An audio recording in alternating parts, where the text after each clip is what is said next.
Welcome to the new YouTube channel. If you haven't already done it, hit the subscribe button to follow us all season long for updates and content. So happy that you're here. It's going to be a great year.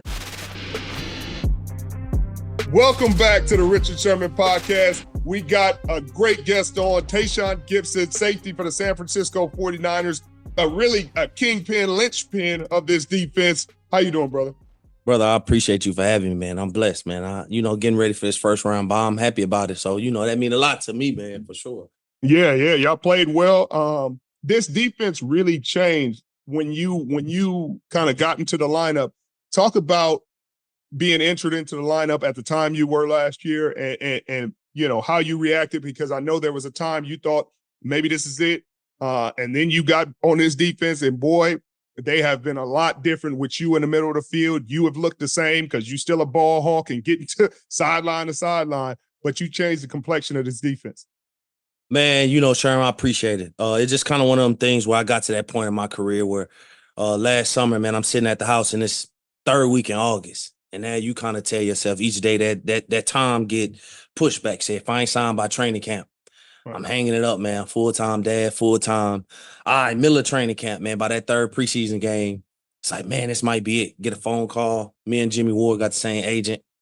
They tell us like, hey, man, we got bad news, good news. Bad news, Jimmy might be down. Good news, we want Gip to come in and work out for us. And, it's the first time ever having to work out for a team before.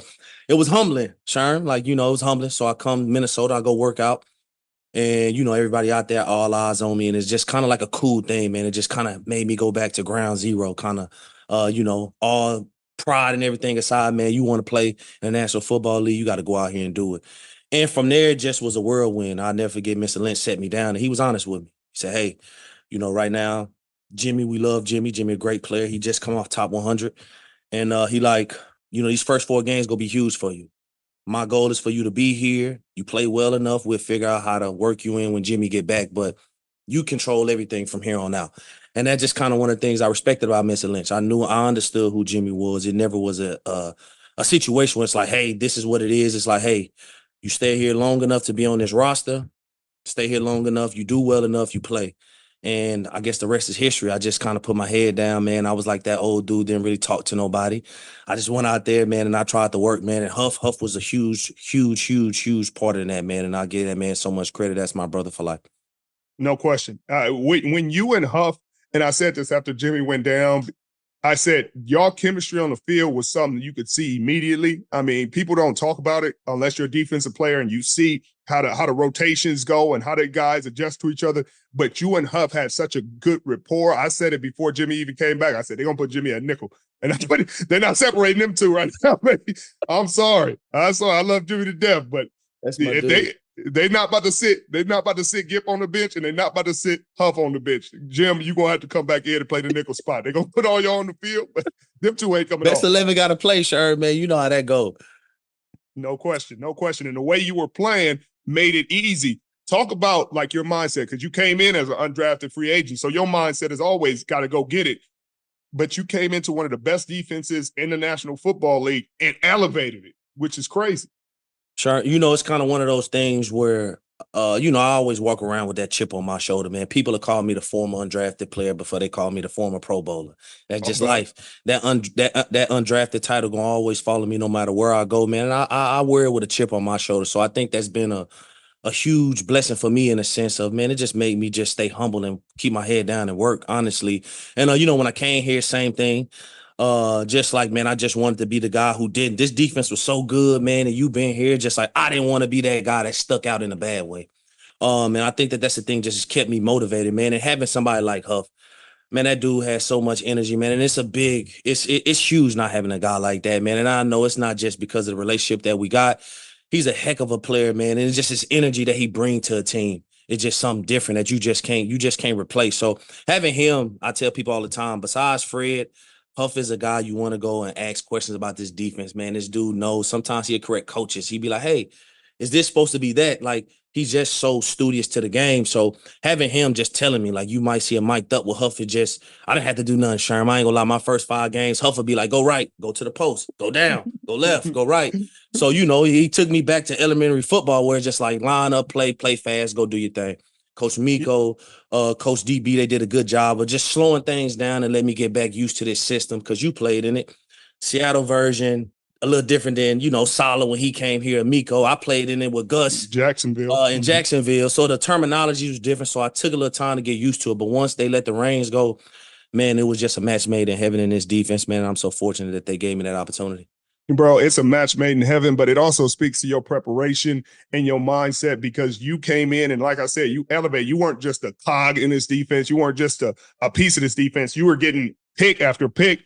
I mean, you solidify in the middle of the field. There was no seams, no post. I know DB is still preaching it. There ain't no seams, no post, and it dang sure wasn't with you back there. And then it was the open field tackling. It was open field tackling, preventing these big plays. People don't know how difficult that is to be in the middle of the field when something busts open and somebody got to get them down. And you did such a great job last year and doing it again this year. But it's not something I hear people giving you a lot of praise for, which is kind of frustrating to me because I'd be like, man, are y'all not watching this dude? Like, this dude has been killing. You had him. I would argue between this year and last year, I mean, these are some of the best years of your career, I would say. You playing really high-level football. I agree with you, man, and I appreciate that. It just I was sitting here talking to my brother about it, man, and you always get to that age where people say, how long you want to play? You just like, man, I just want to win this Super Bowl, man. That's why I tell people, but it's like what San Francisco, what the city, what this scheme, what the team did for just my career. And I'm forever in debt. I'm so thankful because, like, year 10 coming out of Chicago, things wasn't going the way that we wanted. Obviously, it's a lot of variables in the team game, but I didn't personally do what I needed to do. I ain't gonna lie to you. So just rejuvenating myself, man, just the love for the game that I had last year. I mean, I'm forever thankful, man. The faithful, they brought me in, man, and they welcome me, man. And the coaches, they respect what I bring to the table. And you know how it is. When you respect it and when you appreciate it, man, it goes a long way. No matter the accolades, no matter how much money you've made, anything, man, when you appreciate it, goes a long way, man. Just to be here and appreciate it, not just by the coach, but the guys in the locker room. It just make you just want to go harder, man. I can't let my guys neck down, and that's just one of the things for me, Sherman, where it just kept me going, man. Just like, man, I can't let these guys down. And that just been my biggest thing since I stepped in here. It's just like, make sure I do my 111. Like, I can't let a guy like Fred down. Right. Fred make you run through a brick wall for him, man. Love that dude, man. Like, I can't let Huff down or Mooney down or Dre, man. These guys who put So I tell these guys all the time, man, I'm here for y'all, man. I just want y'all to help me get to that big dance, man. And, I'm going to do my OG part in this thing. But it's just been a blessing. Like I said, it's been really a blessing to be here for sure. As a dude who was an OG in that locker room when some of these dudes was young pups, I feel you. now they chisel veterans. But I was they vets now, Sherman. Long way since when you was here, man, for sure. DraftKings Sportsbook, an official sports betting partner of the NFL playoffs, is bringing you an offer that'll make the playoffs electrifying. New customers can bet $5 on any game and get $200 instantly in bonus bets. Download the DraftKings Sportsbook app now and use code Richard. New customers can bet just $5 and get $200 instantly in bonus bets. Only on DraftKings Sportsbook with code Richard. The crown is yours. Man, it's wild, and you've had a great impact on that. But I'm about to take you all the way back, way back. I'm going to take you back to Kimball High School, and then I'm going to take you back way back to Laramie and playing with your brother at Wyoming. You did just research. All right, see this. Come on now. You could have been at me on this podcast, man. Come on, talk to me. Yeah, so tell me about it. You did everything at Laramie. You played quarterback. You was a returner. You was all district. You ran track. What took you to Wyoming? I mean, they gave Marcel a chance. So, that was a cool op. And I'm a brother. I'm a little brother, too. My brother got 3 years on me. And if somebody gave me the op to play with him, I'm taking it. Come on, man. Like, so, so to be honest, I wasn't heavily recruited, man. I think I had Fresno State and Idaho, and those are my only offers in Wyoming. So when it came down to it, my mom's really just, she from California, so she really just didn't want me going to Fresno.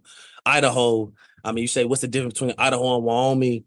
Wyoming sound like Vegas compared to Idaho to me. You know what I'm saying? So at that point, no shade to Idaho, man. But, I love my Pokes 307 now. Right. But, when it came down to it, man, my brother being there, he was 3 years older than me. I never got a chance to play with him. Always looked up to him, idolized him. So he actually gray shirted. And then he redshirted. So he was only going into his redshirt sophomore year. So as I'm coming in, the moment that they said, hey, you have an opportunity to start at cornerback next to your brother, man, I didn't need to go on no visits. It was like, where do I sign up? You mean to tell me I get to play with the dude I've been idolizing since Little League?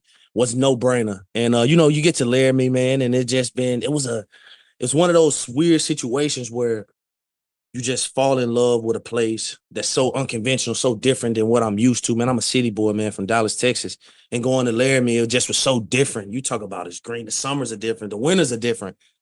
And, man, having my brother there, man, it made our bond even that much more tighter. And it just was something that, man, I would never trade that, man. I would say I'd do that all over again. I take my talents to 307 any day, man, if it meant that I got to play with my brother, because those are memories, Sherman, I ain't gonna lie to you, I'll never be able to, nobody can ever take. Just lining up next to your brother, man, saying like, man, you got my back. You're on that side, I'm on this side, man. It's so cool, man. The memories that I take forever with me, man. So, it was a cool situation for me to go up there and play with my brother. We started 3 years together. Best 3 years of my life, man, honestly, truly. No question. Bro, that's how I would imagine it being playing with your brother. Oh, man, it was smooth. Workouts together, practices together. No doubt. Did y'all live together? We lived together, everything. Oh, man, it used to be, we go in games. I never forget, we played Boise, man. They had a receiver, Titus Young. Dude had wheels. My brother was like a 4-3 guy, man. First quarter, man, dude run a big post, and it's just like my brother, like, hey, I'm going to guard him for the rest of the game. Mm-hmm. You know what I'm saying? Like, you have the big brother instinct kick in, like, and it's just like them things, man. You think about little things like that. I tell people all the time, I wasn't the best athlete in my family. I really feel like my brother, he stuck it out, man. My brother, man, he probably the best football player that I've ever played with. I know people say, like, I genuinely think to this day, man, he was a better defensive back than me. And people say, how that? Nah, I mean that, man. And probably you can attest to it, man. Some of the best ones, man, just didn't have that opportunity. Made it. I was fortunate enough to have that opportunity that he didn't, man. So, without him, I wouldn't be here, man. And I shout out to my brother, man. Nothing but love, man. That's my dog, for sure. Man, no question. I mean, I got a big brother that I tell people all the time, I wouldn't be half the player I was without him paving the way. Without question. It's easier to go second. It's easier to be the second person in Laramie. No doubt. Your brother was there. He was probably looking around like, I don't know. He had to crawl for me to walk, Sherman, man. I tell him all the time, man, I appreciate you more than you ever know, man. Truly, man, that's some real stuff, though. And didn't you meet your old lady out there? Man. Like, my got 3 kids, man. And, so Laramie did way more good than I probably could have ever imagined, man.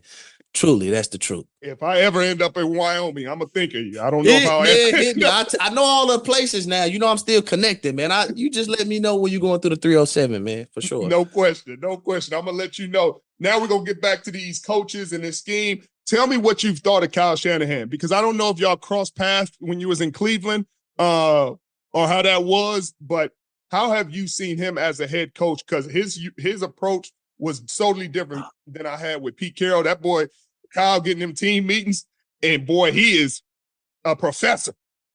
Say, man, the funny part about it is it was so new to me when I first got here, and I got here after they played their first preseason game. I mean, the Vikings preseason game, and he come in there to Monday meeting, and he's going over every single play. We must have been in there for probably about an hour, right? And I'm just sitting here, and I'm like, man, I've never been a part of that. But when you get here and you get used to it, and you realize, like, man, this man is obsessed with ball.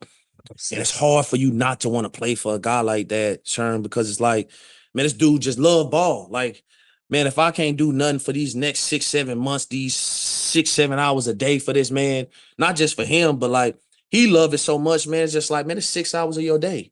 Like, he just was so different. And you could tell, like, football is always on his mind, man. These team meetings, sometimes you think they go for 10 minutes and they go for 50 minutes. And he's going, man. And just my approach, I was with Kyle in Cleveland, 2014, man, the year I went to the Pro Bowl. So me and Kyle, I was young, man. So me and Kyle, we really didn't kind of, just kind of like pleasantries, man. I speak to him when I see him in the hallways on the field.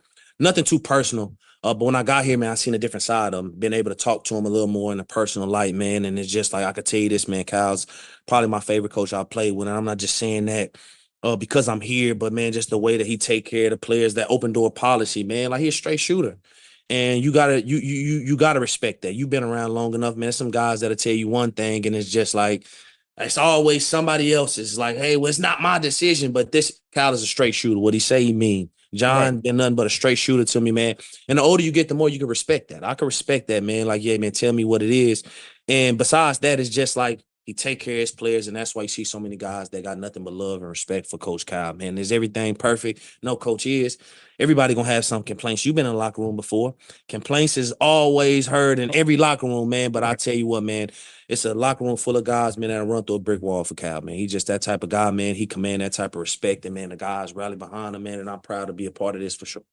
No question. No question. That open door policy, especially for vets, it's totally different because you almost appear with him. You know what I mean? Kyle only 41. So the conversations aren't like you know, I used to be talking to Pete Carroll. Right. 68 years old, 70 years old. And it's like, okay, there's a certain regard. But when you're talking to Kyle and he's 4-5 years older than me, it's like, hey, Kyle. He kind of like your peer. You're right. That's the truth. That's the truth. And I appreciated how you always took care of the vets. He's asking you questions like, hey, you good? You need a day? Like, how your legs? Like, all the time. Every coach isn't like that. No doubt. And then you translate it to his football knowledge and his schematic knowledge. You go into games, like, be excited to get on the sideline and watch the offense. Like, let me see if they're going to run that play. I don't sit down, Sherman. Man, like, them boys, it's so crazy what he do on that offensive side, man. It's like I never seen nothing like it. Like, it's wild, man. I remember him and Jimmy G that year that they were 6-10 before they turned. But I think the year before you may have got here. Like, sliced and diced. Jimmy G might have had his best game, man. Our defense that year in Jacksonville was nice, man. Everywhere. Saxonville, man. Jimmy G straight us for 3. Man, that man made that perfect passer rating on us, man. We had number Pro Bowlers back there. Cal, like, we was just all over the place, man. I said, man, this offense different right here, man. So Kyle know what he's doing on the offensive side. Did you ever, during training camp or anything, get to the point, because we used to duel in training camp, and he used to be drawing up some nonsense. And he'd be like, bro, you cheat. You know what we running. Man said he know the weaknesses, man. Kyle to run some stuff, man, that had your head spinning, and you just like, ain't no way you thought we could have defended this play. Like, no, man. Like, you give him something like that, man. No.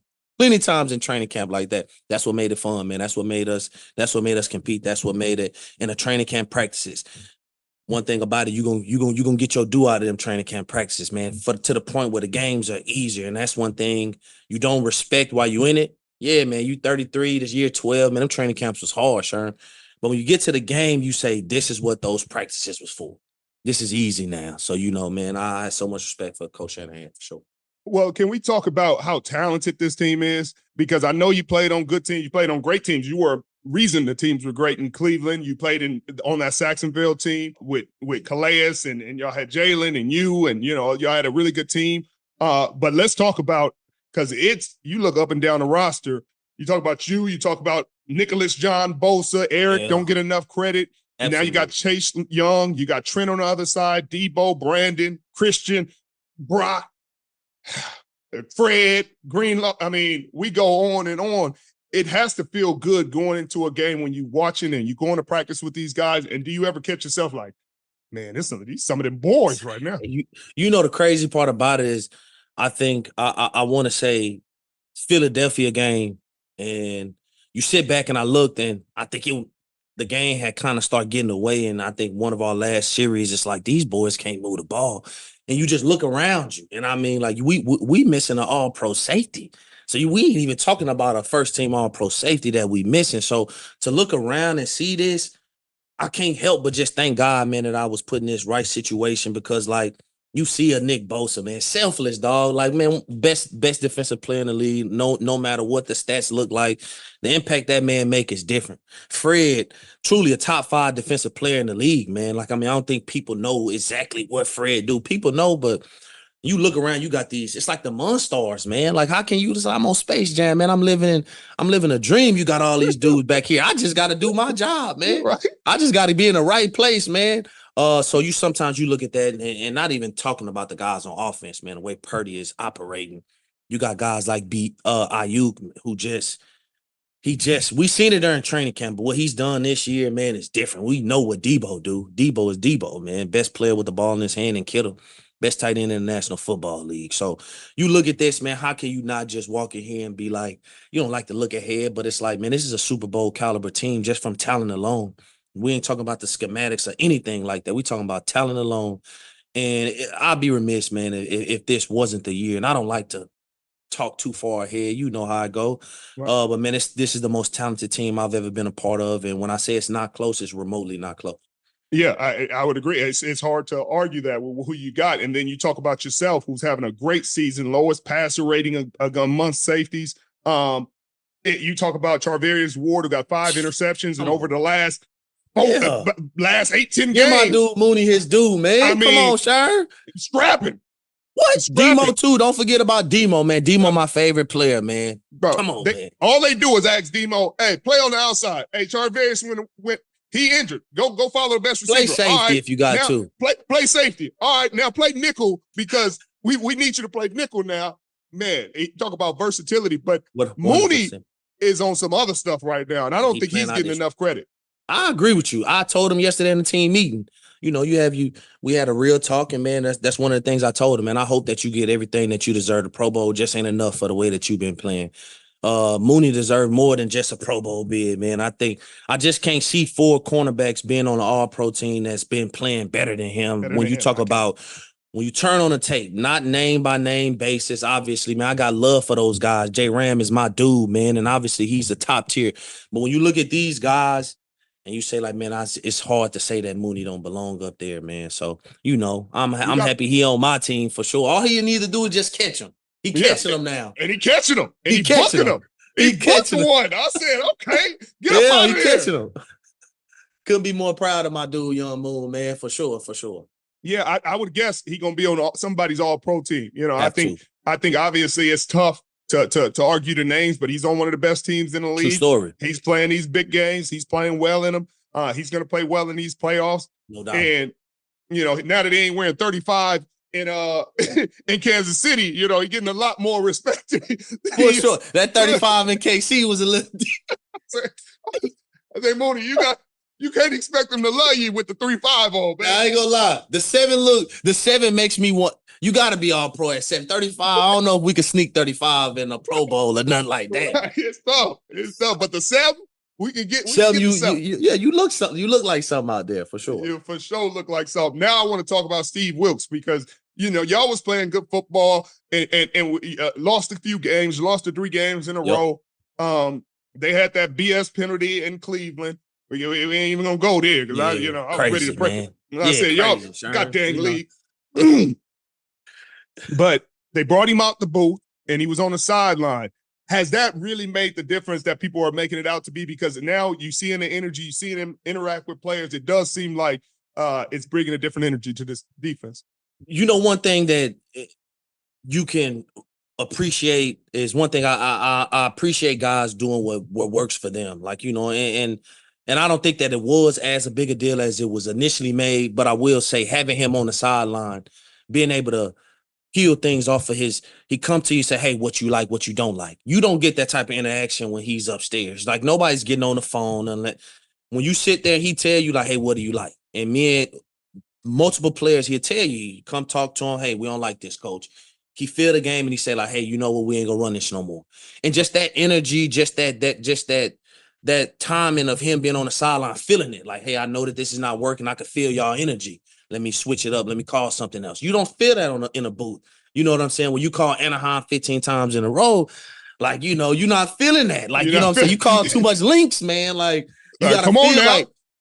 But no, man, I think that has been a huge thing because, like, he listened to his players. And a lot of defensive coaches, some of them do, some of them don't. He's not stuck in his ways. His adjustments, man, is top tier. And that's the biggest thing, the energy that you get. Dude, passionate. He really like a cat, like he a cool old, he like that cool unk, man. Like you can just talk to about anything. But man, he's so passionate about the game and he passionate about what he do. You can just feel that. And when you feel that with him, it's just kind of one of those things where it's like, man, I'm happy that you down here with us. You down here in this fire with us and you feel it. No question. It looked like it. It looked like it's made a difference. It looked like it's where he should have been. I'm sure there was something in his career that was like, I might be able to see it better from the booth. But I think it's been great on all fronts. And then you got DB. I love DB. Come on, DB, man. one of the best coaches, and he never get no credit. So I try to give him love at every turn I can. He work hard as anybody in the building. He's always prepped, and he's working with the safeties usually. And so tell me about your relationship with him. Man, you know, funny thing, man, me and DB go way back. DB was, when I signed with Jacksonville about 7 years ago, signed my first deal, DB was the first time. That was his first time in the league. Oh, wow. And, man, when I tell you, Sherman, like, man, I was a young dude. So, you know, I have this deal, man, and, you know, I'm just supposed to be this vet guy. I'm 25 years old. Me and DB, we always had a great relationship. I just wasn't the most mature guy back then. Like, you know, that comes with time. Man, but one thing about DB, man, he was the same way when I first got in the league.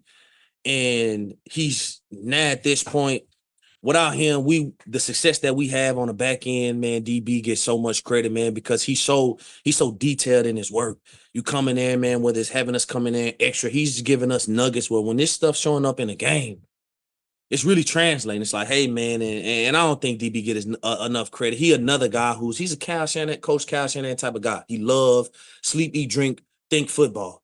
You can't have a normal conversation with DB without him bringing up some football stuff, man. Like, you know, that's just a testament to how much he loved his craft, and he loved being here. He loved coaching the guys, man, and the guys riding around him. Now he got the room. I know he was the assistant when you was here. Now he got the room, man, and it's just like his vibe is a little different, man, and you respect the way he move. And, man, I got so much love for DB, man. We connected for life for sure, man. No question. Yeah, I feel the same way. We still text to this day. All day, man. Good dude. He deserved a DC job, and I'm sure he's going to start to get some calls, you know, now that more guys are starting to get it's slow to get all OC job. I mean, head coach job. Absolutely. He deserved whatever going to come DB way. No doubt about it.